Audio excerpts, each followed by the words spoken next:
The sixth realization is practicing dhyana samadhi, practicing zazen. Abiding in Buddha Dharma and remaining undisturbed is called settling in dhyana. This is the translation of Uchiyama Roshi.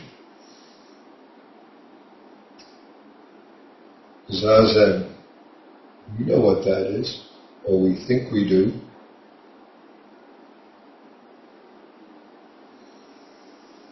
Dogen further quotes, the Buddha said, those who wish to settle the confusions of the mind need to sit quietly in dhyana. Zazen. Sitting zen. Samadhi, sitting. Having contemplated thoroughly the functioning of one's mind, you will come to know well the rise and fall of all worldly phenomena.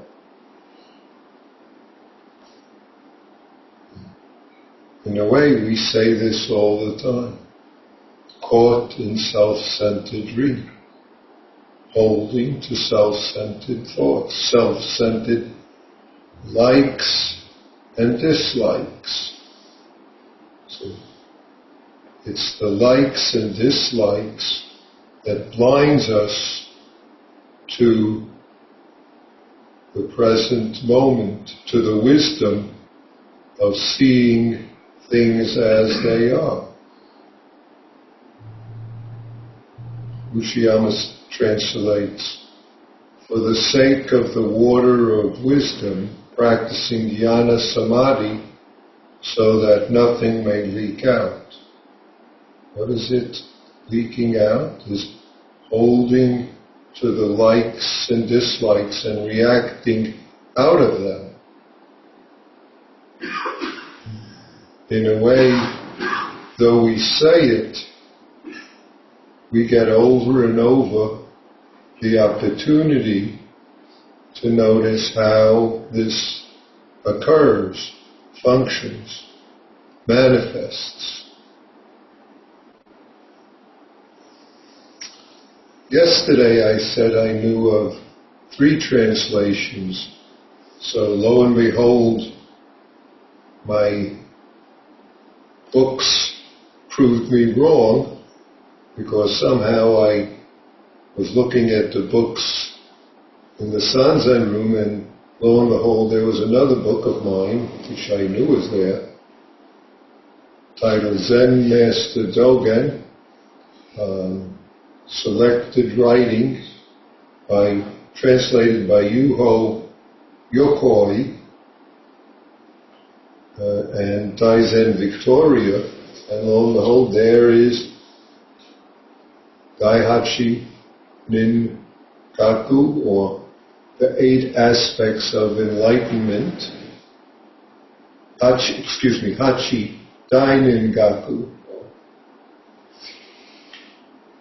8 aspects of enlightenment. What does he translate this? The 6th is the practice of samadhi. Samadhi means to reside in the truth, the reality of the moment, if I say it that way. Being just this moment, in an undisturbed state of mind.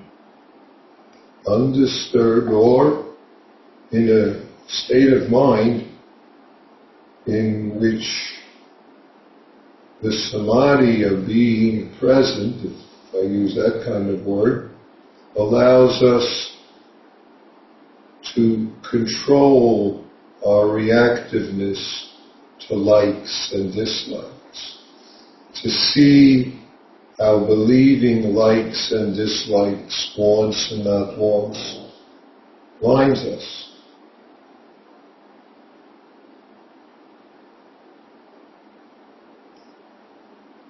So, translation continues of the Buddha's speaking is, should, quote, build the dike of samadhi to prevent the water of wisdom of seeing things as they are from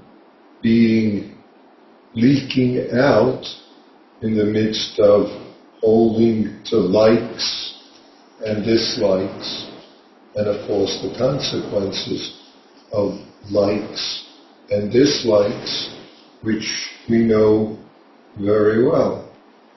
So this must have been there to remind me that, hey, look, another one. There are probably more English translation. Zazen is the way the translation of scholars for the Hachidainin Gaku is. They simply say, practicing meditation, abiding in the Dharma without distraction is called meditation. Abiding in the Dharma without distraction. And of course, likes and dislikes is what keeps us distracted. Likes and dislikes.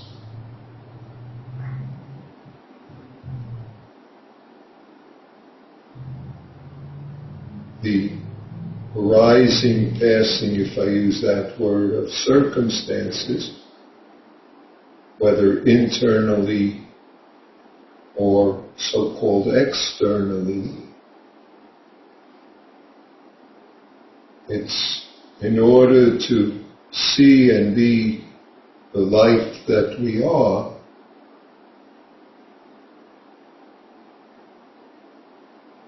we avoid or notice and develop the capacity no longer to, quote, leak out. This is the way the Buddha's quote is phrased.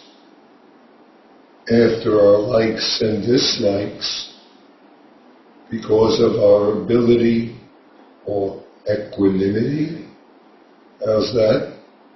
Equanimity about our likes and dislikes. That's the way in this translation. The properly practice of meditation so that none of the wisdom or the water of wisdom is the analogy they speak of, will leak out. The water of the wisdom of who we are.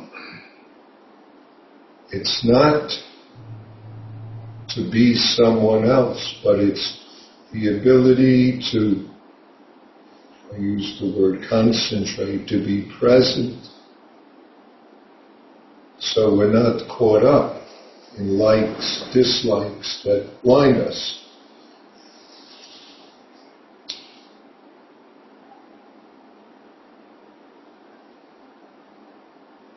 Since I left out Izumi Roshi's translation, dwelling in the Dharma undisturbed is what is called samadhi, is how he quotes. So, undisturbed. The Dharma is the reality of the Buddha's teaching, but it's the reality of the life that we are. And yet, as we say and as we practice, practicing noticing when we get caught up, even sitting upright, doing zazen, nothing to be done, to be added, and yet we get to notice how we refuse because of likes and dislikes to be this samadhi of the moment that we are, this zazen, or how we run along after likes and dislikes and reactions and the consequences of that. So the words are there to remind and encourage us. It's to gain what we always have, who we always are. See, this samadhi isn't something new. It's the natural capacity when our habits of mind don't blind us or drag us in the direction. It's the Dogen Zenji brings up, quotes the Buddha, the sutra. It's like a householder protecting the water supply, our water supply, our natural samadhi of the ability to be present.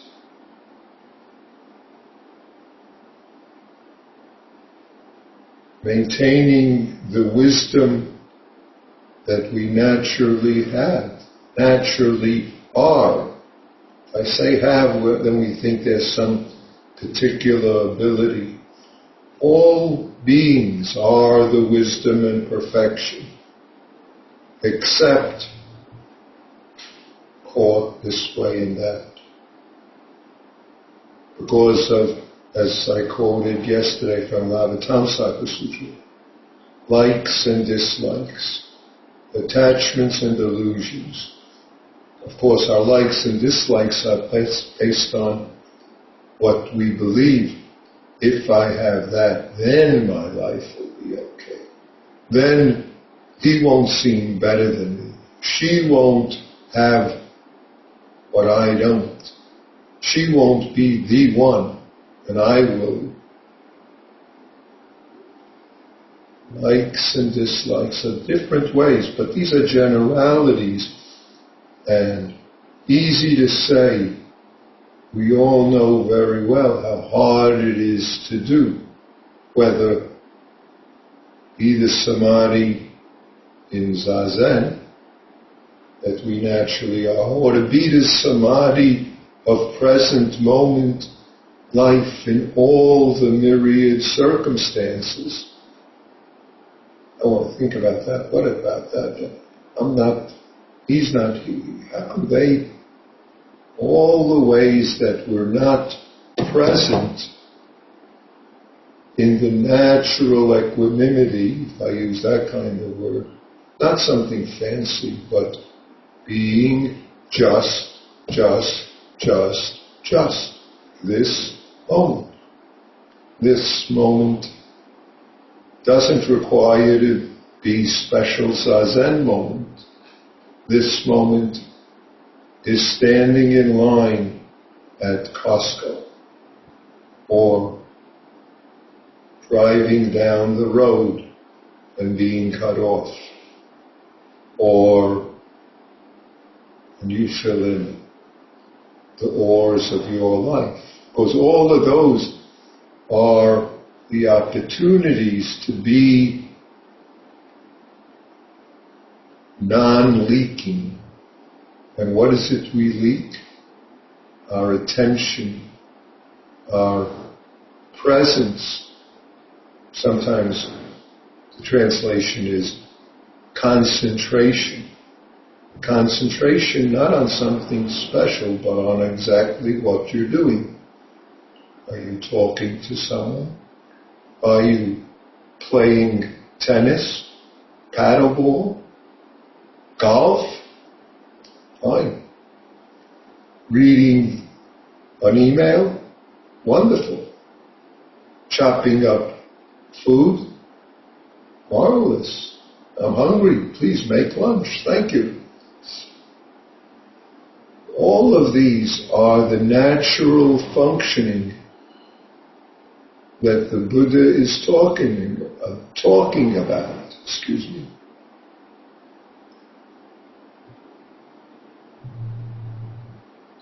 This is practicing meditation. Of course, there's the formal times when we're doing Zazen, or the so-called informal times, abiding in the Dharma of the universe, revealing itself right here without distraction by, hey, that shouldn't have happened. She didn't have that happen to her. I want more of that happen. They've got it. All the ways, which is what we remind ourselves, caught in self-centered, we use the word dream, you could say story, preferences, caught by them. Having preferences is great. I like chocolate. I don't particularly care for licorice. Fun. In fact, if I'm drinking something and it's coffee, I go, and I'll stop drinking it because I'm not a coffee liker. However, I can manage coffee because if that's what there is and I'm thirsty, I need something, and I might sip that too and get to notice I'm thirsty. All sorts of universes manifest for us. How do we use the equanimity that is our ability to be present? That's our ability to function right here without getting caught, without holding on, without insisting, without reacting based on likes and dislikes. You might love coffee. My wife loves coffee every day. In fact, we get special ground coffee. She's settled on a coffee from Costa Rica that we get, as long as we can keep getting it through the mail, she prefers that. But that's not enough. It has to be mixed with full strength and half full decaf coffee. Of course, if there isn't, then you get to have what's there. You don't want coffee? Great. I'll prefer vanilla ice cream to coffee. That's okay. Likes and dislikes is our, how should I say, inheritance. It's who we are. We can cultivate them, but this moment of life, each of us has likes and dislikes that arise. What we do with them, how we react when the circumstances of the universe reveal itself to us, is our opportunity to be this wisdom of equanimity, if we use that kind of word to describe it. See? That's the meditation of being right here. The meditation of concentration, dhyana. In the midst of arising, passing, in the midst of changes, in the midst of the activity, in the midst of both the stillness of sitting zazen and the everyday cleaning up afterwards, doing the gardening, pulling out the weeds, and supporting the plants that you want there. If you don't know the difference between weeds and a tomato plant, you'll never eat tomatoes. But if you're caught up in all these weeds, God damn it, and you become entangled in that, then it'll choke you. Those plants will choke you because your reaction to the weeds is not out there in the weeds and the tomato plant, but in your being, in your likes and dislikes. Likes and dislikes are caught in self-centered dream, holding to self-centered thoughts. Is the dream of a world which revolves around my likes and dislikes, a world which gives me just pleasure and never pain, even though I'm embodied in a body which is guaranteed to have pleasure and pain in various ways.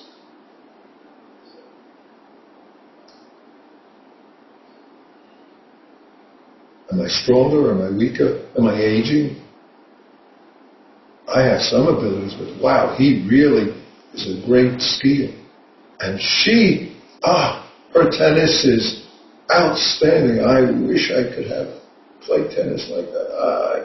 I try and try. All of those in our own particular form are the only cause of our suffering, are the cause of, as the Buddha says, losing the concentration of the present moment and losing the wisdom of who we are. That wisdom leaks out. That's the image that Shakyamuni Buddha uses. For the sake of the water of wisdom, cultivate samadhi well and don't let it leak out. That's how Maezumi Roshi translates the quotation from the Buddha that Dogen.